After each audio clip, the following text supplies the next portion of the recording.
Moses was tending his flock of Jethro, his father-in-law, the priest of Midian, and he led the flock to the far side of the wilderness. He came to Horeb, the mountain of God. There the angel of the Lord appeared to him in flames of fire from within a bush. Moses saw that though the bush was on fire, it did not burn up. So Moses thought, I'll go over to see what this strange sight, why the bush does not burn up. When the Lord saw that he'd gone over to look, God spoke to him from within the bush, Moses, Moses. And Moses said, Here I am. Do not come any closer, God said. Take off your sandals, for the place where you are standing is holy ground. Then he said, I am the God of your father, the God of Abraham, the God of Isaac, and the God of Jacob. At this, Moses hid his face because he was afraid to look at God. The Lord said, I have indeed seen the misery of my people in Egypt. I have heard them crying out because of their slave drivers. I am concerned about their sacrifice or their suffering. And so I've come down to rescue them from the hand of the Egyptians and bring them out of the land into a good land, a spacious land, a land flowing with milk and honey, the home of the Canaanites, Hittites, Amorites, Perizzites, Hivites, the Jebusites. And now the cry of the Israelites has reached me, and I've seen the way of the Egyptians are oppressing them. So now go. I am sending you to Pharaoh to bring up the Israelites, my people, out of Egypt. But Moses said to God, Who am I that I should go to Pharaoh and bring the Israelites to Egypt? And God said, I will be with you. This will be a sign to you. I have sent you. When you have brought the people out of Egypt, you will worship God on this mountain. And Moses said, Suppose I go to the Israelites and I say to them, The God of your fathers has sent me. They will ask, What is his name? What should I tell them? And God said to Moses, I am who I am. This is what you are to say to the Israelites. I am has sent me. God also said to Moses, Say to the Israelites, The Lord, God of your fathers, the God of Abraham, the God of Isaac, and the God of Jacob, has sent me to you. This is my name forever, the name you shall call me, from generation to generation. The proof that Moses asked for, he said, Who should I send, or say, sent me? And God doesn't give him a credential of I am the most powerful, I am the creator, I am any of these things. He simply says, Yahweh, I am who I am has sent me. And to us, it's kind of like, wait a minute, it's this ethereal idea. But do you realize this is the first time in history God says his name to people? He introduces himself by name. Even the people that knew him before this, like Noah, the people, Enoch who walked with him, all these people, they did not know his name. They knew him as Elohim. And yet he says now, Yahweh is my name. What a significant moment in the history of people that he would say this. Now, this would be significant also to Moses personally, when you think, to be able to learn the name of God. Later, when Moses is dying, he writes kind of a memoir, a sorts of their travels going into Egypt. And he tells the Israelite people, you know, you guys are going to go into the promised land, and he reviews the covenant. These are all the things that happened. And this is what he says to him in Deuteronomy 28, says 1 through 6. It says, If you fully obey the Lord your God, again, if you fully obey I am, and carefully follow all his commandments, I give you today, the Lord your God, I am, will set you high above the nations and all the earth. All the blessings will come to you and accompany you if you obey I am, your God.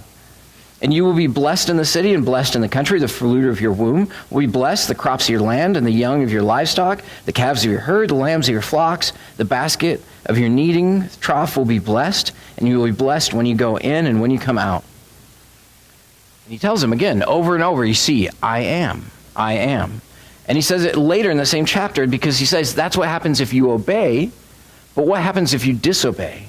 In verse 15, however, if you do not obey the Lord your God, I am, I will, and do not carefully follow all the commands and decrees I am giving you to all the day, and all the curses will come on you and overtake you. You will be cursed in the city, cursed in the country. Your basket and your kneading trough will be cursed. The fruit of your womb will be cursed. The crops of your land and the calves of your herds and the lambs of your flocks, you will be cursed when you come in and cursed when you go out. Such significance is hung on that name. I am. Now, when Isaiah brings his message to the people, he has one primary reason, is to call the people back to the relationship with God, back to I am. And so in his book, Isaiah uses the name I am, Yahweh, 300 times. Actually, it's about 330. It's over 300 times that he calls us back. It is no wonder that he uses it so much, because this is a primary reason that he is preaching. You need to come back to the God of your fathers. And he echoes this same thing that Moses said. You need to obey. Because you haven't, you will be cursed. But if you go and you do obey, you will be blessed. And this is his primary message. Over and over throughout the book, we see this, and we'll see this rehashed and rewritten in many different ways. And he has two primary audiences. The first one that he's preaching to in the whole book is, the first, he's calling his current generation. He's calling them back to holiness. And the second people that he's preaching to, because he knows, and God actually tells him, your message is going to fall on deaf ears. And so his second audience is for those people after they've been punished, to say, look, God has not abandoned you. He is still there. I am is still who he said he was going to be. See, I am, did you notice when he said I am, how he explained it? When God says it in Exodus 3? I am the God who was, who is, and is to come. Over and over, you'll see Isaiah's message. This was a covenant that was, and this is what God is doing now, and this is what God is going to do in the future. I am. I am, I did do this, I am doing this, and I'm going to do this. Again, Isaiah rehashing that Mosaic covenant of I am. Now, Isaiah is a kind of a unique work. It's interesting. We're going to just be going through the first 12 chapters tonight. And it's unique in the fact that it writes out, in most other books, you have immediately the calling of the prophet. The books start off, in the days of, this happened, Jeremiah was called by God. Jonah, the son of, son of Dove, was called by the Spirit. The Spirit of God came upon Malachi and told him this. But Isaiah is unique because it takes the first 5 chapters before he even gets called by God. And those first 5 chapters are kind of, in summary, if you were to look them up, they would simply be about the fire that destroys. Over and over, and through this, with just a couple exceptions in chapter 2 and a couple in chapter 4, this is entirely about how God is going to destroy the Israelite nation. How he's going to punish them because they've not been obeying the covenant. And a theme that goes throughout Isaiah that should, when you read, should kind of prick up is anytime fire is mentioned. Fire is a very significant thing in Isaiah. And so he summarizes it, the fire that destroys. He kind of uses this one metaphor in different ways. And in verse 7 of chapter 1, it says, your country is desolate, your cities burned with fire. Your fields are being stripped by foreigners right before you, laid waste as overthrown by strangers. Again, that fire is just a picture of complete and utter destruction that will be happening. And it goes on to verse 31. He keeps going in chapter 1 with the idea of fire. It says, the mighty man will become tinder, and his work a spark. Both will burn together. No one to quench the fire. No matter if you're strong or if you're weak, everybody's going to be consumed by this fire. And it goes on, and it keeps going. In chapter 5, he starts to end with it. In verse 24, he says, therefore, as tongues of fire lick up straw, and as dry grass sinks down in the flames, so their roots will decay, and their flowers will blow away like dust. They have rejected the law of the Lord Almighty, and spurned is the word of the Holy One of Israel. So he keeps this theme of fire. Everything is going to be destroyed as in a fire, because fire is one thing that destroys. I grew up in a wooded area up in Flagstaff, and we know this year has been horrendous for them up for forest fires. And that was one of the biggest dangers. It's almost like this attitude as a community starts to just bear down. If you see somebody, even as a little kid, throw a cigarette out their window, it was like this fury is built into you, because you know that fire can destroy when you live in a community like that, in such danger. And so this theme of knowing that fire is destroying is very prevalent there too. And so this idea is just that this fire is going to sweep throughout the nation, and it's going to be destroyed. And he has one more metaphor that I wanted to focus on. If you got your Bible, turn to chapter 5, and we're going to read this together because it's kind of a unique metaphor in what he does. And I want to point out a couple of observations. Chapter 5, and verse 1 through 4, he says this: I will sing for the one I love, a song about his vineyard. And this is Isaiah speaking right now. I will sing a song for the one I love, a song about his vineyard. My loved one has a vineyard on a fertile hillside. He dug it up, cleared it of stones, and planted it with the choicest vines. He built a watchtower on it. He cut out a winepress as well. Then he looked for a crop of good grapes, but it yielded only bad fruit. And so Isaiah starts to tell us this metaphor, and it's about God and the nation of Israel. You know, God put you in this place. He made you like a vineyard that somebody took care of, that's taken all the rocks out of the vineyard. They've cultivated the ground. They've put a wall of protection around it, a hedge to keep out enemies. All of these things, and they put it, and he planted you. He put perfect grapes, the best type of grapes. But when he went to pick them, all he found was wild grapes and nasty thorns. And now God starts speaking. There's Isaiah first, and now God starts saying, now you dwellers in Jerusalem and people of Judah, judge between me and my vineyard. What more could I have done for my vineyard? And you read through the book of Judges and even through Deuteronomy, and this is a valid question. What more could God have done? After forgiving the Israelites over and over and over, what more could he have done? He loves them and speaks to them. He gives them messages and prophets to tell them what's wrong. What more could he have done? And it goes on. What more than I could have done than I did for my vineyard? When I looked for good grapes, why did it yield only bad? So this land that he spent so much time, these people that he cultivated, yet when he goes to harvest and he goes to look for good deeds or good grapes, he only finds bad ones, wild ones. Now, I will tell you what I'm going to do to my vineyard. I will take away its hedge, and it will be destroyed. I will break down its wall, and it will be trampled. I will make it a wasteland, neither pruned nor cultivated. Briars and thorns will grow there. I will command the clouds not to rain on it. Now, what's interesting to me is whenever I think of the kind of the wrath of God, the idea of God, his wrath in the Old Testament or even now, I get the idea of like raining, fire and brimstone. I get the picture so I remember some old cheesy 80s movie about the Bible where it had like these, barely CGI meteorites coming in on Sodom and Gomorrah. And so that's what happens, like smoking ground. I don't know what you guys think of, but this is what comes to mind in God's wrath for me. But did you see what happened in this story of the vineyard? He doesn't say that he's going to light the vineyard on fire. He doesn't say that he's going to do those things or be active. What does he do? He says this. When I look at it, now I'm going to tell you what I'm going to do. I will take away its hedge. So they would plant a hedge around it to keep bigger animals out. And people also. This was a hedge of protection. That's where we get the idea of that phrase, if you heard of it. It was a hedge that would thick enough to where animals, wild animals like cows or deer, whatever, could not wander in and eat the grapes, right?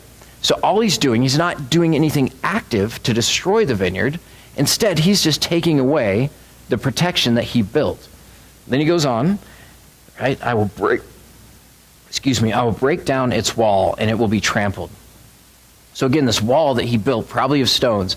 And if you read Song of Solomon, this idea is a wall around the vineyard is used mainly to keep foxes out and different things that come in and dig and burrow and destroy or hunt for little animals. And so it's another thing. He's saying, I'm not going to actively destroy. Instead, I'm going to take away the thing that is your protection that I put there. And then it goes, and I will make it a wasteland, neither pruned nor cultivated. So he says, I'm going to stop taking care of it. I'm going to pull back from actually doing the things that a farmer would do, cultivating the vines, trimming them down, pruning them, taking care of these plants. Instead, they only yield wild grapes, so I'm just going to let them be wild. Let them be what they want. The only thing that he actively denies them, he says, I will command the clouds not to rain on it. I'm going to stop watering this vineyard. Right? And so it's never that he actively brings down this fire and brimstone. Instead, he just pulls away his care pulls away his favor from this vineyard. So I don't know about you, our family loves to bake. It's something that we do as a family, even from little kids, like when my 3 daughters were growing up, something my mom did with me. I always got to sit on the counter next to the mixer, because as soon as that turned off, you get the paddle handed to you, right? And you get to lick it. So with my kids, it's always been a baking thing. Like when we go to the store, we can't buy a little vanilla extract. We have to buy the big old Mexican jug thing, right? And so it's like that you think it's vanilla extract, and you open it and it just smells so good, doesn't it? I remember we were baking with my kids, and that was always one of their favorite parts, because first you put in flour. Kind of boring, right? You crack an egg, and they get to the age where they get to crack the egg in, and then you have to pick out all the shells, right? And then, then the sugar, which is always good, and you always get to sneak a pinch of sugar, right? And so that's a good thing. But then the vanilla, because that is the smell that you smell so good. And I remember one of my daughters was just so eager because it smelled so good. And she's like, if you smell it and it smells good, like a little bit, then tasting it must be delicious, right? And I remember just like, no, you don't want to taste it. It's just bad. Like if you taste it, it's just, I know it smells good and it seems like it's going to be good, but just trust me. There was no way I could get this kid to trust me. What you want is just, it's not good. It's not going to be good for you. Don't like it. It's not good for your body. I mean, I'm sitting down, of course, the smart parent that I am, reasoning with like a 3-year-old, right? It just doesn't work. So finally I was like, mom was away one day, of course. And so I was like, all right, go for it. Yeah, let's pour you a glass, let's see what happens. And I didn't pour her a glass. Maybe a little one. All right. And so, but all I did was let her pursue what she wanted to. That was a good lesson she learned real quick, right? And even though it smells good, handing it over and letting her do that, she understood then. See, Israel is the same way. In the country here, he finally says, I'm just going to let you do. You want to grow wild grapes? You want to grow thorns? Then fine, I'll let you do that. See, God never forces his will on those people. He lets us choose. Adam and Eve, he could have easily built a wall around that tree. He could have forced them not be able to have that choice. Samson, he could have let him or kept him completely away from the Philistines, from his Philistine wife that let him, but he just let him go into that. You really want that? All right, here, let's have some vanilla extract, man. You're going to pay for the consequences. And so in this, what he says to these people, it's amazing. He doesn't say, I'm going to strike you down. I'm going to kill you. I'm going to do these things. Instead, he says, I'm going to pull back my hedge of protection. I'm not going to water the vineyard anymore. I'm going to take down the wall because you don't want it there anyway. And that is the fire that destroys. It's not an active thing, but it's a thing of him saying, if you want this, fine, you've got it. And so he goes through chapter 5. Now, chapter 6 is that strange transition. Right? Chapter 6 is probably one of the more famous passages in Isaiah, because this is the call of Isaiah. Now, most of the other calls from the prophets are simply the word of the Lord came to the prophet. But God actually gives Isaiah a vision that he shares with us. And it says, and he is called up into heaven in chapter 6. It says, in the year that King Uzziah died, I saw the Lord high and exalted, seated on a throne, and the train of his robe filled the temple. Above him were seraphim, and seraphim are a type of angel, each with 6 wings. 2 wings they covered their faces, with 2 wings they covered their feet, and with 2 they were flying. And they were calling to one another, Holy, holy, holy is the Lord God Almighty. The whole earth is full of his glory. At the sound of their voices, the doorposts and thresholds shook as the temple was filled with smoke. Woe to me, I cried, I am ruined, for I am a man of unclean lips, and I live among a people of unclean lips. My eyes have seen the King, the Lord, I am Almighty. So as he talks, he recognizes a couple important things. First, that God is holy. God is so holy that these beings who can shake the foundation of a temple with their voice are bowing down to him. Somebody so holy that these amazing 6-winged creatures are so ashamed and know that they are so unworthy they cover their face and their feet because they are not worthy to be in the presence of God. And so he says, I know that God is holy. And the other thing that he realizes, and he says, is I am a man of unclean lips, and I live among a people with unclean lips. God is holy, and I am not. It's the best summation I can think of. And yet he says this. Now what happens next? And most of us know this, but let's read it. Then one of the seraphim, the 6-winged creatures, flew over to me with a live coal in his hand, which he had taken with tongs from the altar. With it he touched my mouth and said, see, this has touched your lips. Your guilt is taken away and your sin atoned for. All right, so there's this part of my brain who's like, yes, I have a master's degree, and I went to college for a long time, and I did these smart things. And then there's a youth pastor side of me that's 12-year-old boy constantly. And it's just funny to me that the guy that's covering his face, grabs the fire. He's like, come on, I can't imagine Isaiah, why don't you just peek out from one of your wings so you get that right on my tongue? I just imagine trying to stab him with a coal. But anyway, sorry, I know, it's okay. I won't share stuff like that anymore. All right, so anyway, but what does he grab? He grabs, again, fire, doesn't he? See, fire in the first 5 chapters is all about the fire that destroys. But here, fire purifies. See, 2 things that he knows. God is holy, he is not. So what does the seraphim do? Is uses a coal and touches his lips. And then he says this, your guilt is taken away and your sin atoned for. Then I heard a voice say to the Lord, whom shall I send? And I said, here am I, send me. And he sends Isaiah, and he says, you're going to go out and you're going to preach, but it's going to fall on deaf ears, but you're going to do it anyway. Go and preach to all the people. Now, he starts to say this, and he tells us it's not about just fire that destroys, but fire that purifies. And then he has a little more to say about stumps. As he closes out the chapter, he tells the people, he tells Isaiah, I'm going to destroy the city. I'm going to destroy the land. And he asks him, for how long are you going to do this? And he closes it out, and he says, and though a 10th remains in the land, 1 out of 10 people, it will be again laid to waste. So he says, even though I'm going to take it down to just a remnant of people, 1 out of 10 people will be in the land, then it's going to be laid to waste again. And then, but as the terebinth and the oak leave stumps when they were cut down, so the holy seed will be a stump in the land. Now, stumps are something kind of strange, right? If you ever see a stump out in the woods, you go, it's kind of cool because you can tell a lot about what used to be there, right? Have anybody been up to Sequoia, where they have the giant, you drive through the trees, right? Even the stumps up there are a tourist attraction. Here's where a tree used to be. There's a log that's fallen down, an old tree, and you get to go walk through it because it's that gigantic. See, a stump is a signal of what something used to be. It used to be something grand. You can imagine there were leaves that were spread out here. Something amazing used to be here. But from this stump, God is going to use it to do something else, because a stump also, after trees can be cut down, there can still be growth and still be life in there.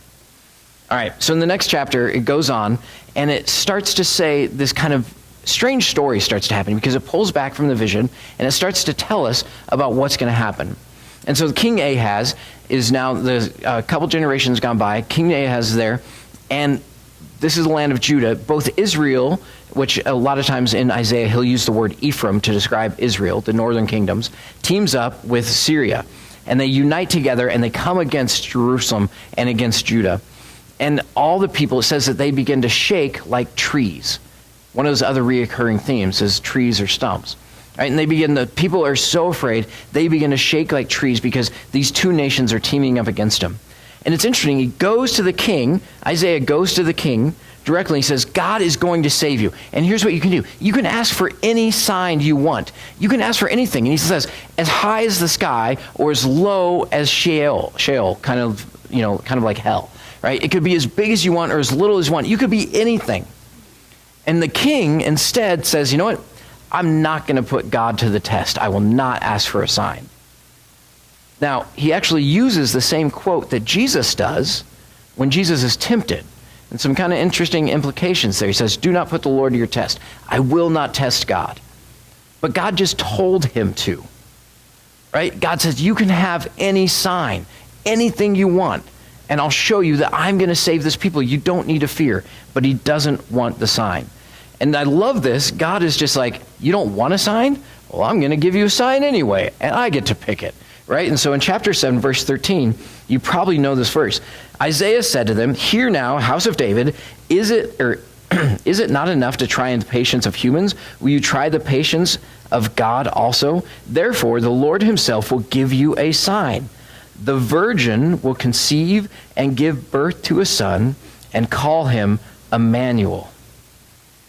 So he says, here's this sign that your nation is going to be saved.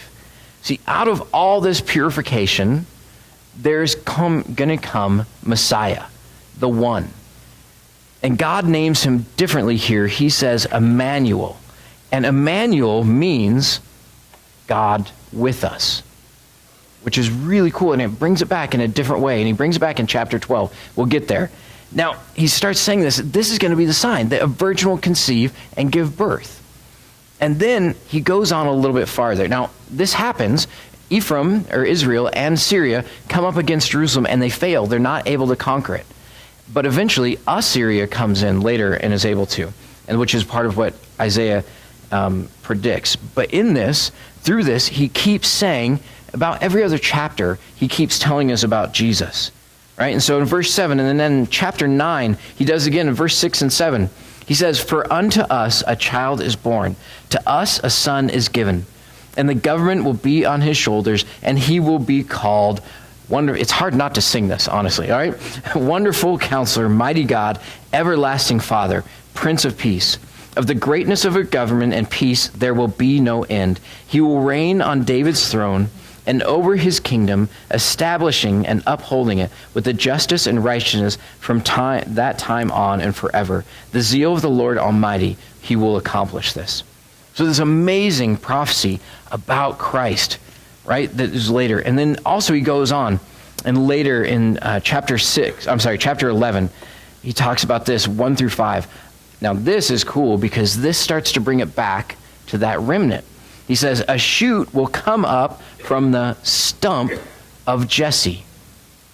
Right? So remember that stump that's left in the land that's been burned.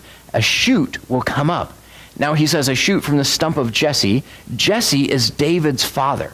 So way back in the day when David was given a promise by God, one of your children, since you obeyed me, or if you obey me, one of your offspring will always be on the throne. And so now he says, from that stump of Jesse will come the shoot will bear. And from his roots a branch will bear fruit. The Spirit of the Lord will rest on him, the Spirit of wisdom and understanding, the Lord of counsel, of the Spirit of counsel and of might.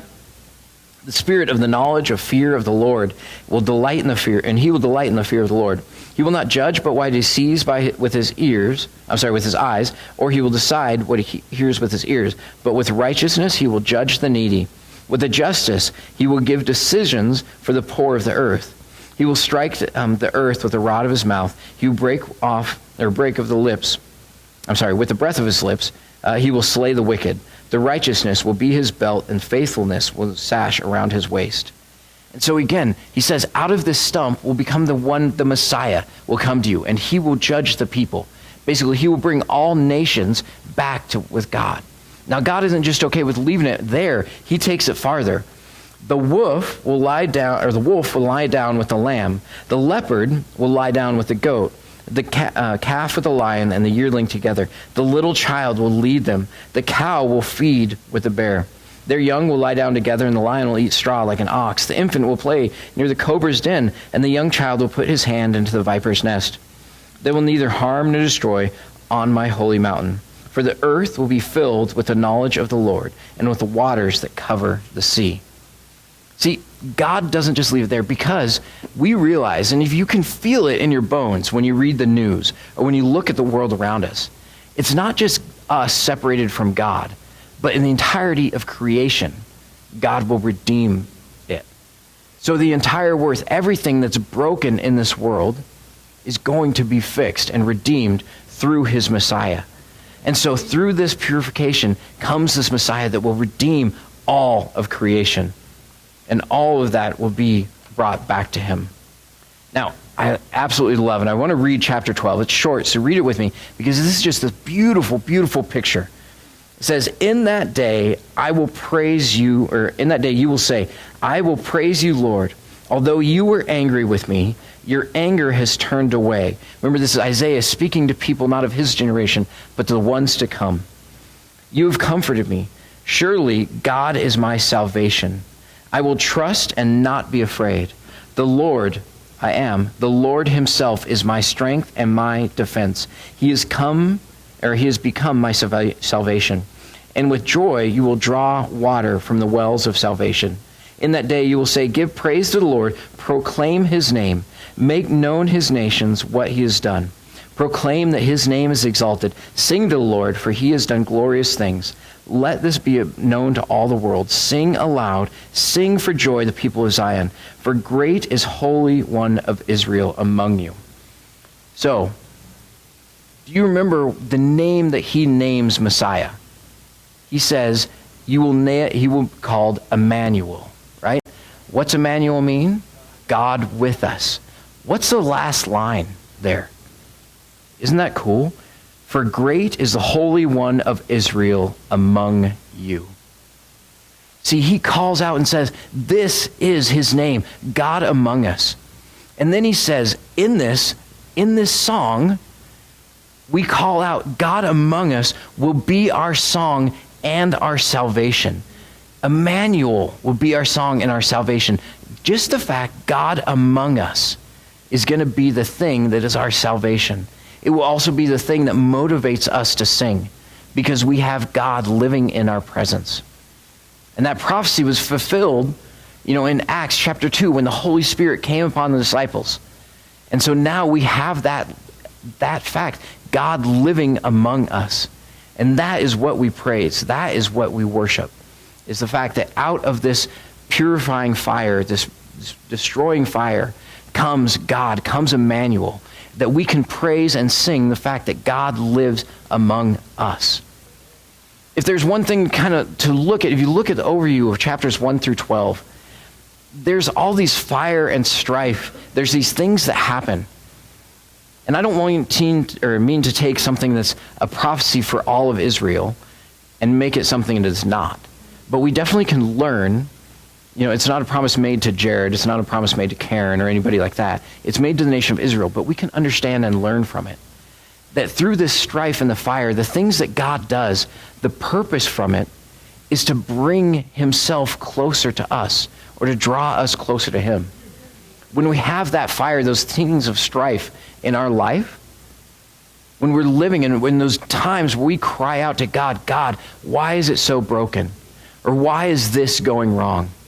When those tears come to our eyes and we can barely get the words out because something is so emotional and the pain is so raw, or when we do something and we have to pay the consequences, those things God lets us go through, that we will be drawn back to him. Just like the Israelites, when he took away the wall, the hedge, the rain from the vineyard, it was simply to draw them back to him. And so when we have that pain, even whether it's of our own doing or it's whether the world around us has caused that pain, it should drive us back to him, to where we can sing and we can pray, God, thank you for Emmanuel. Thank you for God among us. Let's go ahead and pray. God, I love your promise that you will draw near to us when we draw near to you. In this moment, when whether we're feeling that pain or we're feeling that hurt, or whether we are doing really great, Lord, I pray that you help draw us closer to you and that we can respond to that, Lord. That we can learn from Isaiah's message. That you allow us to go through things and deal with our own temptation, our own consequences, just to be drawn closer to you, Lord. I pray that we can, this week, just look to you and that we can sing and praise because of your salvation, because you are among us, Lord. We just pray this in your Son's name. Amen.